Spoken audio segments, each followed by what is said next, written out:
Hi, Becky Christofferson, Violin Guru. Thank you so much for buying my videos. I hope they're everything you hope for and more.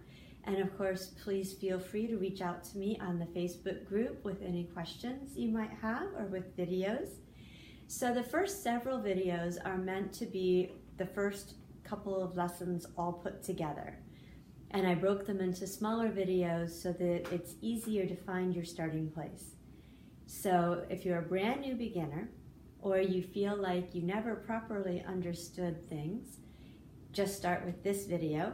If you already kind of know the parts of the violin and general maintenance, then you can go on to the next video, which is how to hold the bow and place the left hand. So starting with the parts of the instrument. From the bottom, we have a chin rest. I prefer to call it a jaw rest, but we'll talk about that more in the next video. And then there's a tailpiece. The tailpiece is attached by tail gut that goes around the button. These two metal bars and that are part of the chin rest. And in the chin rest, you should see a little bit of cork underneath your chin rest, protecting the violin from it. And there should be a little bit of cork here as well, or some sort of material, so that the metal isn't right on the violin. If this is a little loose, you can take a pen and put it in one of those little holes and just tighten it, or a very, very small screwdriver. And if they've come out, you can just pop them in there and then tighten that. So here's your tailpiece. Here we have the fine tuners, which are meant to help tune your instrument when it's just a little bit out of tune. And then we have the bridge. The bridge should be in an arc, and the E string end of the arc is often slightly lower than the G string end, but the G string end should never be lower than the E string end. You can see on my bridge they're fairly even, and that's fine. So the thinnest string is your E string, it's the highest. Then you have the A string, and the D string, and then the G string, the lowest and the fattest. Underneath the strings is the fingerboard, that black piece. Then you have F holes where the sound comes out. And if you look through one of the F holes and kind of angle your violin, you'll see a post in the middle. That's a sound post, and it's a very integral part of sound production. So if it falls over, you have a major problem, and you need to go to a professional shop and have them help you with it. But generally it won't, unless the violin has some kind of trauma, or if the bridge is removed from the violin for a long period of time, because in part it's the pressure of the strings on the bridge on the violin that hold the sound post in place. So the bridge is not attached with glue. It's just the pressure of the strings. So if the bridge pops out, we will talk about how to put it back, but please don't use glue. So the front of the violin, the sides, and the back. The black line that goes around the edge is called the purfling. Then here we have the neck. Then there's the nut, which is just that little bar across the top there. It's part of the fingerboard. You have 4 pegs for the strings for when it's really out of tune. And to see how to tune the instrument, check out the video unboxing your violin. And then this is the scroll. And the scroll can be highly stylized or not. It does not matter. It does not affect the sound of the instrument. It's just a little artistic license that violin makers take some time. Then you'll also need some sort of shoulder support. There are violinists that don't play with any kind of shoulder support, and I prefer it sometimes, but for a beginner, I would really not recommend it. You can use a shaped sponge. A size 5 is big enough, or a 6 is big enough for a full-size instrument, and it should be big enough to go all the way across. This is a Kuhn shoulder rest, which I like because it's shaped, and it's just adjustable enough. It rotates so it can fit my shoulder. And then you can experiment. I like to put mine exactly across the back, but other people, depending on their shoulders, might like it somewhat angled that way. or the other way. You'll just have to play with it until you find what works for your body. So I'm going to put it back now. The feet sometimes wear away, or they lose the elasticity that loses its stickiness, and you can buy new feet without having to replace the whole shoulder rest. And there are tons of options, but for a beginner, I would really just recommend a shaped sponge, which you can get on the internet or in most violin stores, or a Kuhn shoulder rest, which is slightly adjustable and molded for the shoulder. And if those two options don't work for you, then you can go broke trying to buy everything else that's available and figure it out. Also, the chin rest, you're not married to that either. So if you play for a few months, 6 months, a year, or whatever, and you just can't get comfortable, there are other chin rest options that might help you be more comfortable, particularly if you're left eye dominant.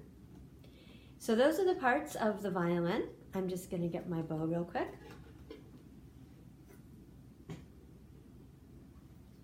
So the bow, there's a screw here, and that affects the tension in the stick as well as the hair. So when it's not being played with, you want to turn the screw towards you and loosen it.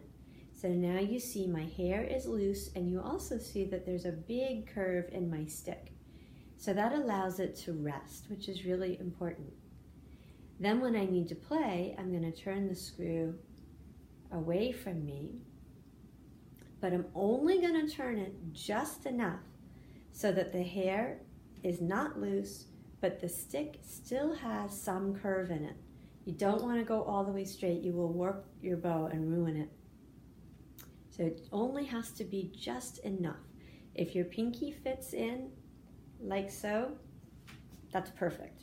No more than that. Okay, so this is the frog. This is where we hold it. This is the grip. This is the wrapping. You may just have a grip, or you may have a grip and a wrapping. It does not matter at all. This is the clip, and it's behind this that the bow hair is tied in there. This is horsehair typically, or it can be synthetic. And this, of course, is wood, or it can be carbon fiber. This is the stick. And then we have the tip. What used to be ivory, which is now plastic, but on older bows is still ivory.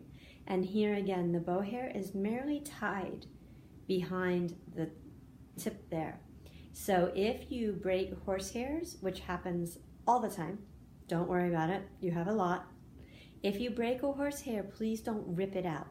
Get scissors and cut it close, because if you rip it out with too much force or the wrong angle, you can actually rip out the knot that's holding the horsehair and break the whole thing at either the tip or the frog. So please don't just rip it. You'll see professionals rip it. We do it all the time. But you really have to kind of get the feel for it. And even then, you should put your thumb as a barrier so that you don't just rip it all out. So those are the parts of the bow. The bow also requires rosin. If you have a brand new bow, it's going to be super slippery. And again, I covered this in the unboxing the violin, but I'll go over it again. So typically, about 6 times up and down will do the trick. You can hear me rosining. I'm doing it very strong. If you just do that, you're not going to get any rosin. You actually have to rub the rosin. This is called a cake. So you have to rub the rosin off the cake onto your horsehair. And then also, as you play, the rosin does kind of build up in your bow hair, which is good for the most part until it builds up too much, but it takes a lot for that to happen, so don't worry about it. So a new horsehair needs a ton of rosin because there's nothing there. And then as you rosin it, 5 or 6 times will do for the most part. And you should rosin every 1 to 2 hours worth of playing. And that the rosin wears off after that. Now when you play, the rosin wears off and it goes on the strings. So you also need a cleaning cloth. Any cotton cloth that doesn't have oils on it is great. Even an old t-shirt, you can just cut it up.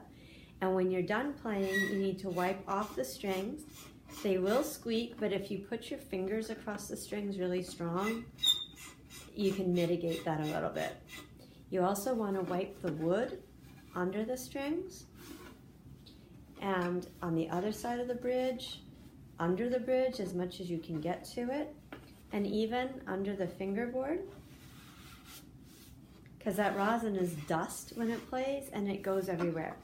And you don't want it building up on your instrument because this is just wood grain, and that rosin will get stuck in the wood grain and it will ultimately deaden the sound of your instrument. Because when you play, the whole instrument vibrates. It's a little harder to feel in the violin, but when I teach the cellists, like their whole body vibrates the first time they play an open string with a bow, and it's just so cool. So if you have that rosin building up in the wood grain, then it's like putting your hand over its mouth and muffling the sound. So you really want to keep it clean. And every now and then it's a good idea to do the stick of the bow, just to keep it nice, take care of it. Like that. And of course, if I was putting my instrument away now, which it feels like I'm going to do because I'm wiping it clean, then I would loosen the screw and let the bow hair and the stick relax before I put it away. When you put it away, it is super important to remove the shoulder rest, because when you close the violin case, that bridge is the highest part of the violin. And so when you close the case, if it's elevated because of the shoulder rest, even if it's only a sponge, you really run the risk of crushing that bridge. So you got to take it off and put it back on again every time you put it away. Okay, it's for safety reasons. And then always make sure that you completely lock up your case. Well, don't lock it actually, but if it's zippered, do the zipper all the way around. You want to protect your instrument from cold and from heat. So it's really not a good idea to leave it out in between practices unless you're in a very temperate climate. If it's cold, it will dry out the wood and it will crack. And if it's very hot, the varnish can actually melt. So you want to keep your violin happy. So those are the parts of the instrument. And for tuning, I would refer you to the Unboxing the Violin. The easiest thing is to get an app for your device. They're free. Just search for tuner. And the app can show you whether you're in tune or not and what you need to do to make yourself in tune. And again, if you have a new violin, it's going to go out of tune a lot, which is going to be annoying. But don't despair, because eventually it will learn. And the strings will stretch, and your violin will stay mostly in tune most of the time. Again, as long as you keep it in even temperature. I forgot to mention the other thing that cold does is the pegs shrink, just like your fingers, right? When they get cold, your rings might get loose. So the pegs shrink, and so if your violin gets cold, they will shrink and they will slip. And it will look like your violin exploded because all of your strings will be so loose. And if it gets too hot, they will swell and they will be very difficult to turn. So keep your violin in a temperate climate, put it away. If you live in a very cold, dry climate, you might want to get a little dehumidifier, humidifier, that you can put in the F-hole when it's away in the case. It has a sponge inside that you keep moist to keep the instrument from drying out. So that is the care and feeding of your instrument. And now in the next video, we'll talk about how to hold it.